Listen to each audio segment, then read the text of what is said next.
in the corners of your mind. In a world where dreams In the fall of 2008, two friends of mine, Sid Davis and Matt Greer, started dreaming with me about a way that church musicians could have a time and a place to get together, to talk, to laugh, to learn, to play, and to be inspired. In other words, stuff we never get a chance to do.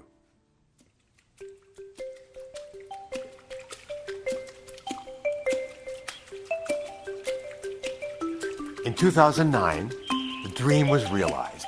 An organization called Interlude was formed, and we had our first Interlude Retreat, facilitated by Paula D'Arcy, a nationally known writer, poet, speaker, and workshop leader. We had 16 church musicians, all of whom were in their mid-career in church music.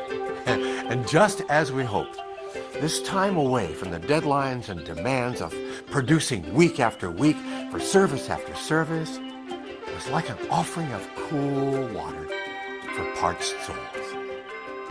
I participated in the first Interlude 2009 at Ken and Bev's invitation. It was, to say that it was a great comfort would be an understatement. I did not know the name Paula D'Arcy, but she spoke to us in gentle and kind ways. Ken led us as only Ken can, and I mean that sincerely. And through that experience, those few days that we shared together, most of the participants were unknown to me when I went there, and we became somewhat of a family of people who had great concerns and needs and frankly burdens, and some hurts as well. There was some healing that happened that day, those few days that we shared together. And it was unlike anything I've ever experienced, and perhaps never will again. Participation in these three-day retreats is by invitation only, and they are cost-free to musicians around the country. We keep the group small so that we can focus on the spiritual and psychological pressures of work in an intimate and safe setting. Participants learn from peers and mentors how to create space for family, time for personal growth, places for silence, venues for play, and renewed relationships to colleagues and parishioners. But most of all, they have a chance to renew their faith life. Interlude was such a great experience for me. You know, in our ministry, we sometimes just get so tired of serving others and giving to others. Interlude was a chance for me to just get away and to pause and to hear those words from God spoken through Ken and through Paula D'Arcy, just affirming what I do, but also renewing me and just reminding me of who I am and why I do what I do. At Interlude, I met successful, gifted musician ministers from several faith traditions who shared similar stories of the joys and challenges of ministry, the highs and lows of personal journey, and the unmistakable presence of God heard in God's creative gift of music.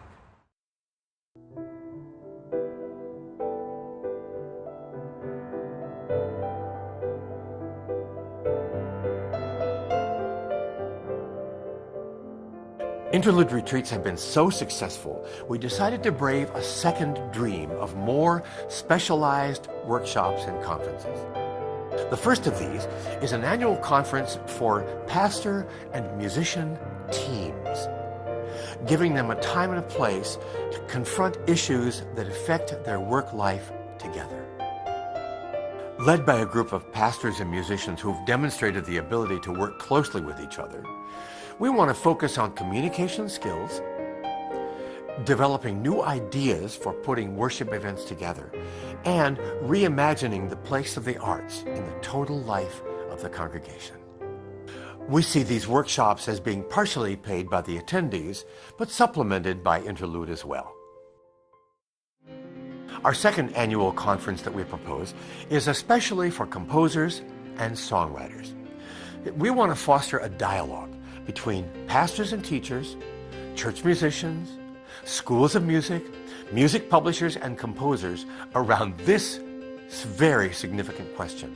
How can new music help congregations to build community, keep alive the legacy of their faith, and build bridges to other people and groups working for good in the world. We wanted to share about time we spent with Ken Medema writing songs with a group of our congregation members, and just had a great time with him.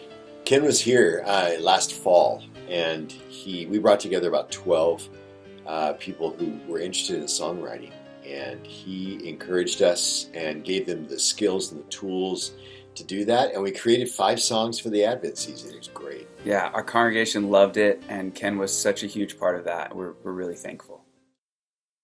Our third dream, in addition to interlude retreats and workshops, is one that is very close to my heart. I call it the Small but Mighty Church Weekend. I want to go to little churches with limited financial resources that could never afford to bring in a consultant in church music and don't have much of a program at all. I want to go to places where I couldn't afford to go without being paid. I want to work with pastors, musicians, and other church leaders, helping them to design a unique music program that's just right for that little congregation. Because I believe that renewal and revitalization of ministry should be available to all churches, large or small. So Baptists in Algonquin, sitting on this holy ground, here's my challenge I give to you. Turn this city upside down. When you bring Ken in to share a day, or maybe even more, with your people, what you really discover is that Ken spreads unity. Ken knows how to bring people together, people of all ages, musicians and non-musicians alike. Imagine this. Your church has a partnership with a local school. Ken can become your goodwill ambassador and presents a marvelous program against bullying. If you have children's choirs, Ken works with preschoolers and preteens equally well. If you need to bring together your student and adult choirs, Ken can help you do that. Or maybe your music ministry just needs a creative partner. Ken will amaze and delight your people, and he will help blow some fresh wind into the sails of your music ministry. Time to feel 1,000 new emotions. Time to give my heart in deep devotion. Time for grief and time for pain and sorrow. Time to rise and face my new tomorrow. I don't want no. When I wrote that song 10 years ago for my Sea Change album, I could never have known how well those words would apply to our grand dream. Just as a sea change can be a transformation in our way of seeing the world, often following a deep encounter of the soul, so we want to provide a transforming, renewing, and changing experience for our churches and for those who serve them in such an essential way. Won't you help us meet our funding goal this year? Now, if monetary resources are a problem for you, maybe you know someone who could help us meet those needs. Maybe you'll sponsor a house concert in your living room or that of someone else. I would be happy to come and do a 1-hour plus concert, including special improvised songs based on the stories told by your guests. Our heart's desire is that you become an Interlude partner, working together with us to help people in faith communities use the wonderful gift of music in creative and exciting ways for years to come. Come dreaming with me